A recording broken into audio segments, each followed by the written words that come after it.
Chittagong coast guard পূর্ব অঞ্চল। বিকেলে ৪ কোটি টাকারও বেশি মূল্যে বিভিন্ন ব্র্যান্ডের মাদক ধ্বংস করা হয়েছে। চট্টগ্রামে একটি বিশেষ অভিযানে গত কিছুদিন আগেই এই বড় চালানটি তাদের হাতে ধরা পড়েছে। তারা আজকে আদালতের অনুমতি নিয়ে এই মাদকগুলা ধ্বংস করেছেন।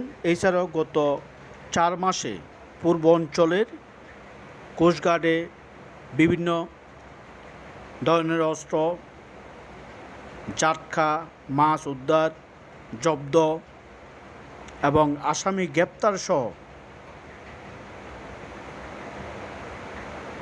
বিশেষ ধরনের তারা অভিযান চালিয়ে যাচ্ছেন। আর এই মাদকগুলা আদালতের অনুমতি নিয়ে এবং সংশ্লিষ্ট সবার উপস্থিতিতে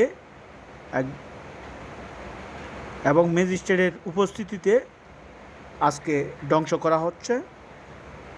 ৪ কোটি টাকা বেশি এই মাদকের মধ্যে বিদেশি মদ, বিভিন্ন ব্র্যান্ডের এবং বিয়ার রয়েছে, সবগুলাই ধ্বংস করা হচ্ছে। এবং তাদের বিশেষ অভিযান নদীপথে এবং উপকূলীয় এলাকায় তাদের বিশেষ অভিযান চলছে।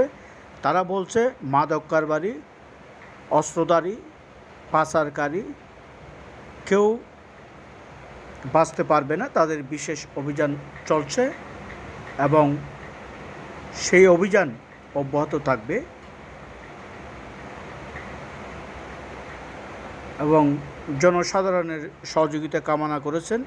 এরকম কোনো তথ্য থাকলে সেই তথ্য তাদের কাছে পৌঁছিয়ে দেওয়ার জন্য এবং তারা নদীপথে এবং বিশেষ করে চট্টগ্রাম বন্দর সহ যে নদীপথে রয়েছে, নদীপথে তাদের যে বিশেষ অভিযান সেটি চলমান রয়েছে। এছাড়াও তারা বিভিন্ন ধরনের কর্মসূচি পালন করে মাদকের হাত থেকে মানুষকে কীভাবে বাঁচানো যায় এবং বিভিন্ন কর্মশালা করে থাকেন, চিকিৎসা সেবা দিয়ে থাকেন, অসহায় মানুষদের সহযোগিতা করে থাকেন। অর্থাৎ সমাজের যতটুকু সেবামূলক কাজ রয়েছে সব কাজেই কোস্টগার্ড পূর্ব অঞ্চল করে যাচ্ছে এবং ভবিষ্যতেও তাদের এই ধরনের কার্যক্রম অব্যাহত থাকবে।